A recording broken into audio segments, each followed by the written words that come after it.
I think I was funny in high school. There were funnier people in high school and in college. No, as I said, my father was very funny, my brother was funny, and no mentors, no teachers, just growing up with the right people, the way I would see it. I wanted to be in medicine. I was thinking about being a surgeon, but I realized in short order that it would take another 4 to 8 years before I could do that, and I wanted to be funny first.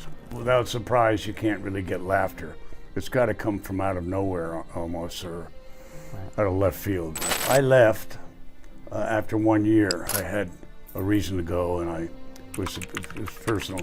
And I really didn't want to leave, but it was the way it was in my life at the time. I want to be remembered by my family, by the people I'm closest to. The rest can take it or leave it. Hey, we're here with the Sean Callagy Unblinded podcast, where we help people see what they don't see about their financial abundance, their time, and magic. And as we hit this Christmas and holiday season, I couldn't be more honored to have our guest coming up here today. So let's kick it to Tink for his introduction. There are rare souls in every era who don't just succeed, they redraw the map for everyone who follows. Before comedy learned to explain itself, before it softened the edges, Chevy Chase stepped forward and proved that intelligence could be hilarious, irreverence could be art, and the sharpest laugh is the one that reveals truth before we even know it's arrived. As a founding force of Saturday Night Live, an Emmy Award winner for both his performances and writing, and the architect of moments that echo through decades, Chevy didn't just collect accolades, he changed the very standards of comedy. He made it safe for wit to be sharp, for satire to be fearless, and for performers to trust that restraint and timing could be more powerful than noise. Being first isn't glamour, it's carrying a torch through the fog, misunderstood until the world catches up. To master at this level is to time truth so clearly that laughter becomes revelation. Between the applause and the pressure, the brilliance and the burden, stands a human who chose originality over approval and contribution over comfort. Tonight, we don't just honor nostalgia, we honor a man whose work raised the bar for what comedy, courage, and intelligence could be. And so it's my privilege to welcome arguably the greatest comedic innovator of his generation, a true one of one, Chevy Chase. Mr. Chevy Chase, honor and privilege to have you here. Thank you. Yeah, Sean Callagy on the podcast. Nice to see you, Sean. Yeah, very nice to see you. So I gotta go. No, after that intro. Thank you for that, for sure. So how did you get into comedy? Were you funny growing up? Was it something you just understood? Did you learn how to do it? Like where did all this come from? Well, all of the above. I mean, my dad was a very funny man. His dad was a funny man. They weren't comics or comedians as I'm supposed to be, but they were very funny and particular about what they said and did, and good with sarcasm when it was valued. And you know, things happen. You just roll along. And if you pardon me for burping, I just realized I've lost the lung. Okay, I'm back. Go. So, were you funny in high school? Were you in plays? You know, what was that time like for you? I think I was funny in high school. There were funnier people in high school and in college. Wally Shawn was one. He's well known for some of his movies. And you know, I mean, you're still going to go over this, aren't you? How did I become funny? Yes. I don't know. Thank you. So did you have anybody that was a mentor, a teacher, or this was really just innately in you? No, as I said, my father was very funny. My brother was funny, and no mentors, no teachers, just growing up with the right people, the way I see it. Awesome. So what happens first to take you from high school, college, into your career in entertainment? And yeah. Well, in a sense, that started in college, we used to make do a radio show that was could be heard in the college, and it was very funny in itself, and a takeoff on radio and television, and that's sort of where it all began, and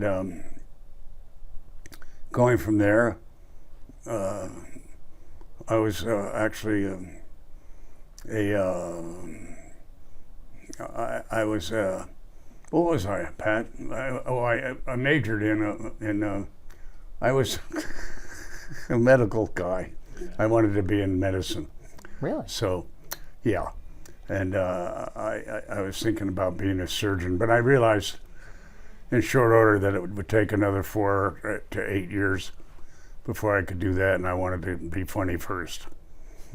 And music, Carnegie Hall, pianist, Steely Dan, that was a part of you as well, yeah? Yeah, Steely Dan was in college with me, and I was with them, and I played the drums, and later on I just moved into the piano, and that's what I've been playing for the last 50 years or so.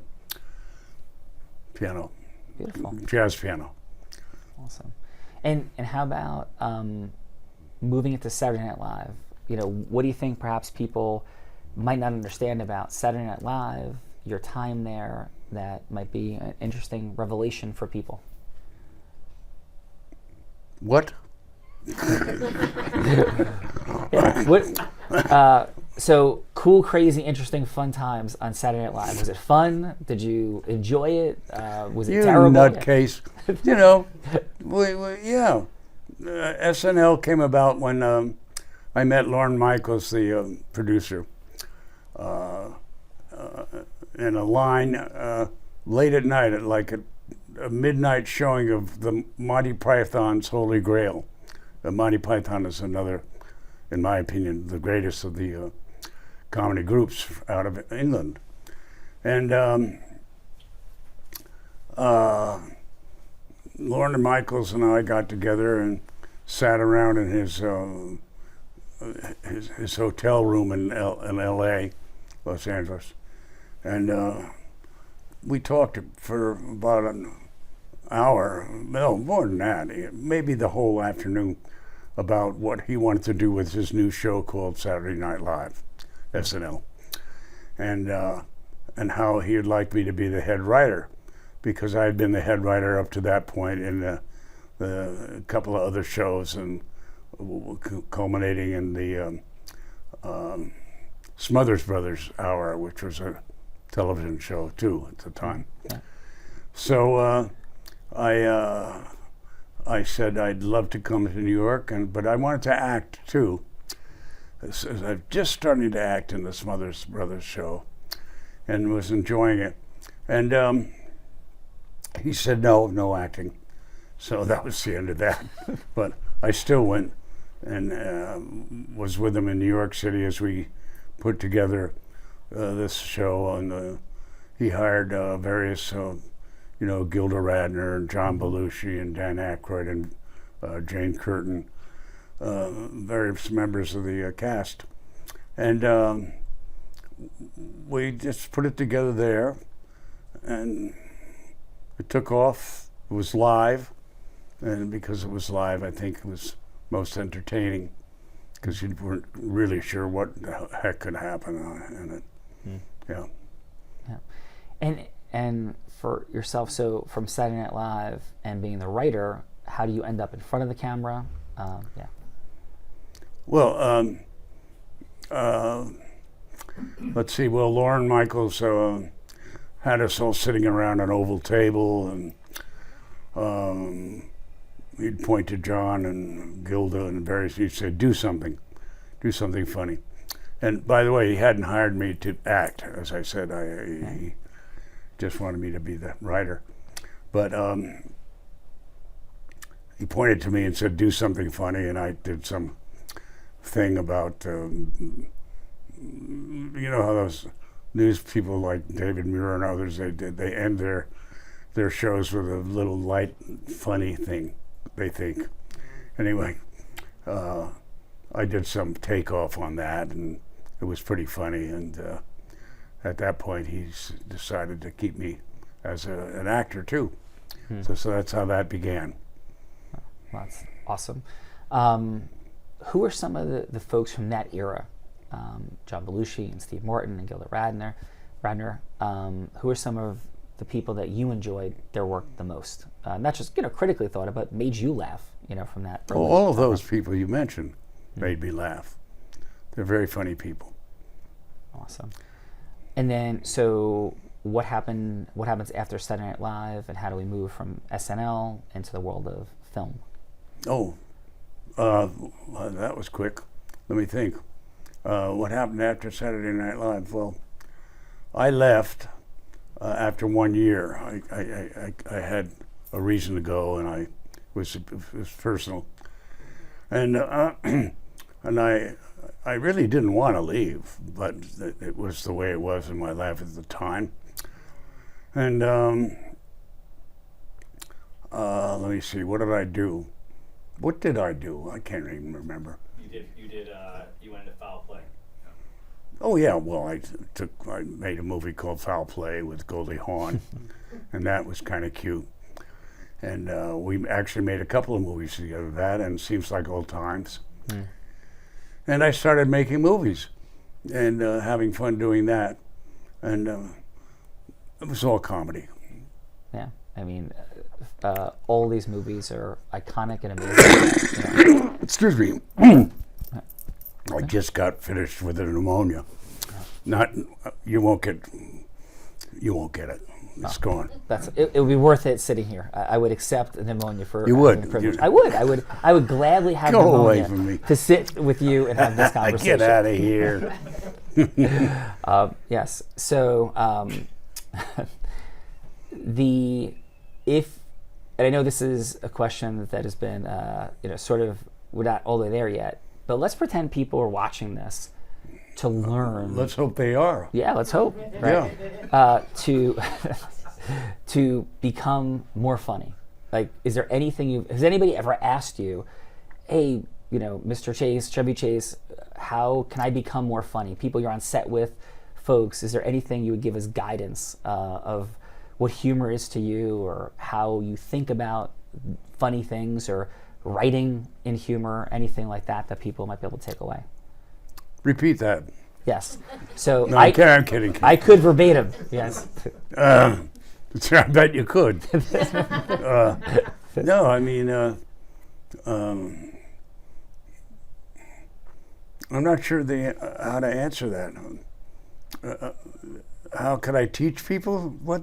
Yeah, like what if somebody said, give me one tip on how you could be more funny. You've made this room laugh 5 times. Sure. Most of them at me, so it's amazing. Thank you for that. And by the way, my significant other is sitting there, so she's very, very happy. The more times you're making them laugh at me, will make her keep laughing like that. Okay, good. Yeah, perfectly. Good. Yeah. So yeah, I mean, if you had one tip, because she's not funny, so she's going to try to become funny. So what would you teach her to become funny? Yes. I would tell her to keep it up. Yeah. How could she get worse? If that was the case. I mean, look, a sense of humor is a sense of perspective, a sense of what's good and what's bad, what's right, what's wrong, what's better, what's worse, all of those thoughts. And that's what a sense of humor is about. So to the extent that you keep that in mind, and to the extent that you understand that, I guess that's how you learn better. I guess that's what you try to teach others, is keep that perspective and don't be afraid, Yeah, so thank you for that, for You're sure. welcome. I mean that sincerely, because folks watch this. Excuse me while I blow your nose. Please Wait, do. No, it's Yeah. mine. Yes. Oh, that's right. I don't have a handkerchief. Do you have a Wait, handkerchief? I've got one. I've got it. That's my mom. I've She would got it. love. Look at this. Is she that would your love mom? if you blew her nose in her handkerchief. She'll keep it. So Seems Like Old Times. That's so Foul Play. She had like posters of you. Oh my God. All sorts of things. Oh, Yes. I'm here. Go ahead. So,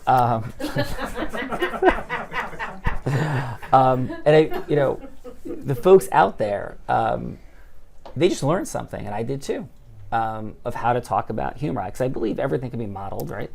And I never thought about it in the context of way of saying of like perspective shifting, and that is funny. So if I think about for a second the characters you played, you were always in, whether it's Foul Play or whether it's Fletch, whether it seemed like old times, whether it's in the vacation movies, that's something you were just shifting that perspective to say something from another angle. And it's funny, right? That's right. And it's what you've done 10 times here today. I Sure. never understood that.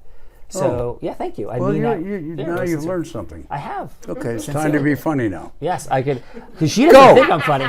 Go forth and be funny. Shall I? Yeah, go forth. I've been Go directed forth and be funny. by Chevy Chase to go forward and be funny. Yes. Yeah, it's a biblical thing. Go is. forth and be funny. And my children think I'm cringy and not funny. So thank you. I will do my best. Sure thing. I think they're right. Whatever I can do. Thank you. So we move from this time of Foul Play, Goldie Hawn. What are some of your favorite movies that you've done that I made? Yeah. What did you enjoy the most or like the most? Oh, hell, I liked all of them. I had a lot of fun making most of them.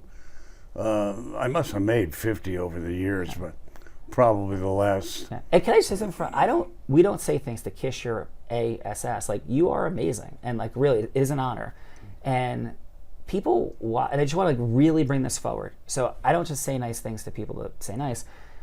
You are a master. Yes, you do. Come on now. Oh, I don't. Bella, do I say things to be nice all the time? Okay. Yeah. So, Mom, do I say things to be nice? Yeah. Oh my God, they're both here. Yes, they're both here, right? But I mean it, really. I've been a student of your work and just moved by it. Like, there's not a Christmas season that goes by. I don't watch Christmas Vacation multiple times, but I understand you're way more than that. Yeah. The entire body of work, Foul Play. It's all about laugh. Yes. That's all. I mean, it's that simple. But can you make people laugh? Cool. And we've sort of covered some of that right now. Yeah. And ever since I've been little, I've liked making people laugh. It seems to be one of the happiest moments in their lives to laugh. Sure. So, to the extent that I can make you laugh, or your mom, or your wife, or your is it your wife? Close enough. Yes. Close enough. Yes. It's sugar mom. That's my sugar baby. Or the Yes. sugar mom, yeah. Anyway, to the extent that I can do that, that's really all it's about.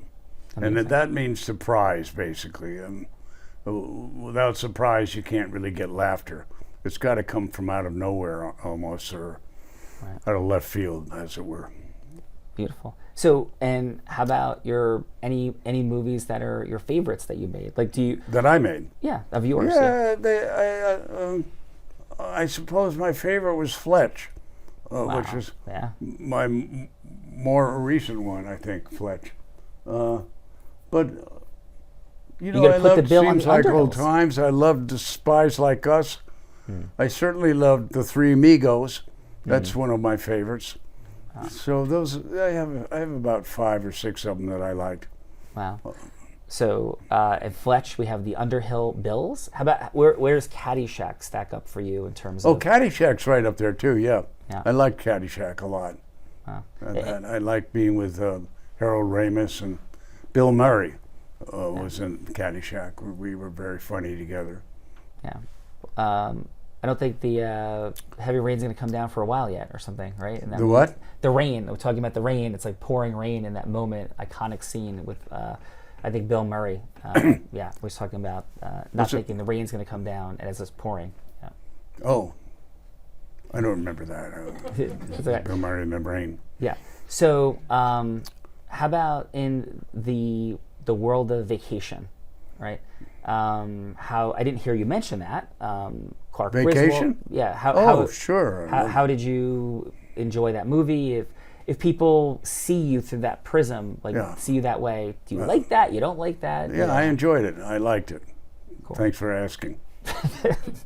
But I mean, look, I don't want to go over it and over it, but like I say, if you can surprise people, you can make them laugh. If you can surprise them in the right way, Yes. Got it? I got it. Okay, that's a Definitely, for boy. sure. Yeah. Thank you for that. So who were some of your favorite people to perform with? If you want to tell me the people you didn't like performing with and movies you don't like, feel free. I'm not asking to put you in a weird spot. There's nobody I didn't like. Okay. No, I like them all. Yeah. I love Dan Aykroyd, for instance, a very good friend and wonderful guy from SNL.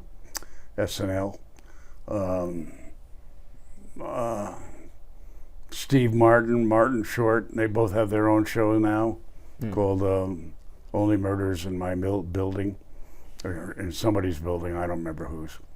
And they're two very good friends of mine. We made The Three Amigos together, which I thought was a good movie, and stuff like that. Cool. How is I know you've been on a recent tour. We've been going around. How's that going? And the what's tour's that about? going fine. We've been going from city to city. We've been, as of now, in about 12 different cities. It's a workout, but we go and we show the movie Christmas Vacation right about this time of year, and then I come out at the end of it all, and the audience stands and applauds and gives me a standing ovation, which is the only reason I go, really. And we do a show in front of the audience. They ask questions and I answer the questions, and yes, they like that because they like to see a star and it's live, live. Sure. That kind of thing. Sure. So in Christmas Vacation, how does that fit into? I mean, obviously you're on tour for it, so well known for it. But what were some of your favorite things about that? Is that how do you feel about that being the legacy it is? Because I love it because it was very much a family-oriented picture, and it's very much the. Are you going to leave now? I'm in the middle of talking. I think Get out of here. I think you gave What the heck? Don't cough in here. I think you gave my mom pneumonia. I gave her the pneumonia. I'll be back. Okay, we'll see you, Grammy. Yes. What a place this is. It's crazy. Anyway, Yeah. where was I? Well, we were talking about what? Vacation, Christmas Vacation. Oh, Christmas Vacation. Yeah. Yeah, I love that. That's a family-oriented picture. It's pretty much like all of our families. They come and attack your family during Christmas, and you have to be aware of it and ready for it, and try to make it a fun ordeal for everybody. And thank you for that. Right. It is. I came from a big family. My mom, who just left the room choking because I think she caught pneumonia in the room. Yeah. That's like our family, and I think it's like everyone's family. And so as you spoke about earlier, this perspective, that's what's really happening right behind the scenes. Sure. People are burning the turkey and there's no food, and the senile aunt is giving presents that nobody wants and wrapping cats. And so just really thank you for that, Sure. permanent imprint on everybody's life and family. Well, you're welcome. Yeah. Yeah. Legacy, is that something you care about, you think about, how to be remembered, what you will be remembered for? It's 100 years from now, it's your last day on earth. What would you, if anything, want to be remembered for? I'd want to be remembered for living to be 100. Sorry. Sure. I don't know. I want to be remembered by my family, by the people I'm closest to. The rest can take it or leave it. Yeah, that's a beautiful perspective. You seem like you really have a great life where you're not I do have a moved great life, yeah, I love it. Yeah. What do you do for fun? For fun? Yeah. I live my life. What do you mean for fun? I don't know. What, Do you like the rest of it's not fun? like parachute? Do you play chess? Do you do do a you lot eat of ice cream? Do I you- like to play chess in the air, parachuting. It always works for me. that is perfect. Clothed or unclothed? I like to be clothed most of the time because it's very cold up there. Oh, this is definitely fun. Bella Rita, you keep laughing over there at this. So I you think you're getting some funny lessons. yes, I'm getting funny lessons. Yes. So any questions you have, Bella Rita? No, how do we make him more funny? Because he thinks he's funnier than me, and I don't think he is. Obviously, you've experienced how funny I am. I think, how do we make him funnier? I don't think either of you are very funny. Frankly, I think you're going to have to work that out together. Oh, No, but you're fine. we thank you and appreciate Don't worry that. about it. So, tonight, No. no tonight. You can, okay. Okay, thank you. So for tonight, we're going to be celebrating at our Christmas and holiday party with 800 of my closest friends. Yeah. So it'd be He's got wonderful. some surprises for you. What? He's got some surprises for you. Yes, we're going to have a beautiful. Oh, am I going to be there? I hope so. Okay. Yes. I'll try to get there. Thank you. I appreciate that. So we're going to be lighting the Christmas tree, honoring you, and we're going to play a clip before you come out of your moment in Christmas Vacation, where you have just found out that you were the winner of the Jelly of the Month Club as Clark Griswold. Oh. Is that okay with you if we play that moment and then we're Yeah, of course. surprise? No, but people don't know you're coming. That's where I rant. Yes, Yeah. the magical Clark Griswold rant. Yeah. So is that okay with you? Yes, it's okay with me. Yes. And then we're going to ask you to repeat it verbatim from memory. Would that be okay? No. But I can read it. I'm totally joking. Sean, though, could Yes. definitely recite Yes. every line. Oh, word I'm for sorry to word. hear it. Yeah. So we'll have that beautiful night. Is there anything that we can do that you want these fine folks to know before we wrap up about you, life, anything? Yeah. No, I'm very happy to be here. It's very nice to meet you people. Yep. Documentary. Oh, I have a documentary. There's a documentary about me coming up on television. Amazing. On Which I didn't December, know. when is it? January 1st On- CNN. Yeah, on January 1st on CNN. These guys want me to promote the documentary about me. And it's pretty good. I saw it. Do you like it? Well, I'm in it, Yes. so I like it, yeah. Yeah, it's nice. Amazing. And what is it funny? Is it factual? Is it both? Like, It's all. Yeah, all the things. Yeah, it's funny, it's factual, it tells you a lot about me. Cool. And, Yeah. and were there any influences on you? You know, you've mentioned some of these comedic geniuses, including your family, but was there anybody else, your dad, your grandfather, that were funny? Is there anybody else in the history of comedy that influenced you? Of course, Abbott Charlie Costello? Chaplin was. Okay. He was brilliant as a physical comic. I'm a physical comic, so I loved watching Chaplin and Keaton, even though they were years before me. I mean, they were in the 20s and the 30s, and I wasn't born till in the middle of the 40s. But Abbott and Costello, Laurel and Hardy. Enjoy any of those folks? I liked Laurel and Hardy. Yeah. Abbott and Costello, Got it. How about what's thing through anybody from sort of the 50s, 60s in comedy that was Well, I think Lucille Sid Ball? Caesar and Imogene Coca. The 60s, oh hell, I don't remember now. Got it. It's a long time Yeah, a ago. long time ago. How about Lucy? I Love Lucy. Lucille Ball. Was that? Yeah, she was okay. Got it. So if you're gonna pick Chevy Chase's 3 favorite comedy folks of all time, who would be your top 3? Of comedy? Yeah, in comedy. In comedy? Yeah. My first of all time? Yeah, who would be like 1, 2, and 3 for you in comedy? Oh, jeez. That's not fair. I don't want to name 3 Okay, so people that when there's probably a dozen others that I love too. got it, understood. So, How about outside the realm of comedy? What are some of your favorite movies? My favorite movies? Yeah. Well, Lawrence of Arabia is my favorite movie. That and Citizen Kane. These are not comedies, obviously. Right. But, and then there are plenty of Chaplin movies and later on, I don't know. It's tough to announce who I think are the best when there are so many that I love. Awesome. Do you ever watch your own movies? Not much.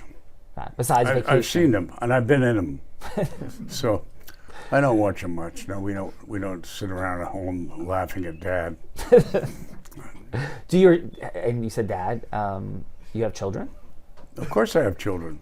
I have 3 daughters. Beautiful. And Yeah. do they think you're funny? They do. They think I'm funny. Wow. So I guess maybe my daughters are right that It's I'm. unfortunate, but they do. Gotcha. Yeah. That is super fun. Grammy, anything that you would like to ask Mr. Chevy Chase as we begin to draw to a close? I just love Seems Like Old Times with Goldie Hawn, and it just seemed like such a fun movie. Thank you. Was it fun? They're all Goldie fun. Hawn. They're all fun. Yeah. I can't imagine a film I made that wasn't fun. Yeah. Of course, it was fun. Yeah. Well, I thoroughly loved it. Well, thank you very much. Appreciate that. How about Jerry? Anything on your heart and mind? No, just I enjoy your work, Chevy. You made me laugh many, many times, and I appreciate your work, and thank you. You're very welcome. It's my husband. Yeah. So I just want to say thank you. One more quick question from the audience, Sean. Oh, Mike, sure. Okay. Yes. Mr. Chase, we heard there's a great story about John Belushi and something that was in a vial that you found. What? We can phone a friend on that. On the piano, remember when you had your little vial on the piano on set and then it disappeared? Oh, I don't want to get into that. That's I not figured. right. No. I mean, you don't want to hear about that. It's drugs. Well, Yeah, my maybe- girlfriend does. She wants to hear about drugs because you want to know what she brought into my house. What? My mom doesn't know this, so I want to see if we're getting funny. Grammy, cover Grammy's ear. Yes, No. my mom doesn't know this, No, but she cover came no. into my house No. with a suitcase full. You're not listening? I'm not listening. She went from high school drug dealer to God dealer. So she went from drug dealer to pastor now. Mm-hmm. Yes, but she had a moment where Very she good. may have brought a suitcase full of interesting things into my house. Only have happened. Yes. So I just want to say thank you. We're going to have a magical night tonight. I appreciate your time and your coming here today. Well, thanks for having And me. ladies and gentlemen, of course, the one and only Chevy Chase of all of the magic. And Merry Christmas, Happy Holidays to folks. I appreciate it. I enjoyed myself. Thank you very much, everybody, for being here. There are all of 8 people in here. Yes, the live studio. What a crowd. audience. Yes. No, it's great. All right, take care. Thank you.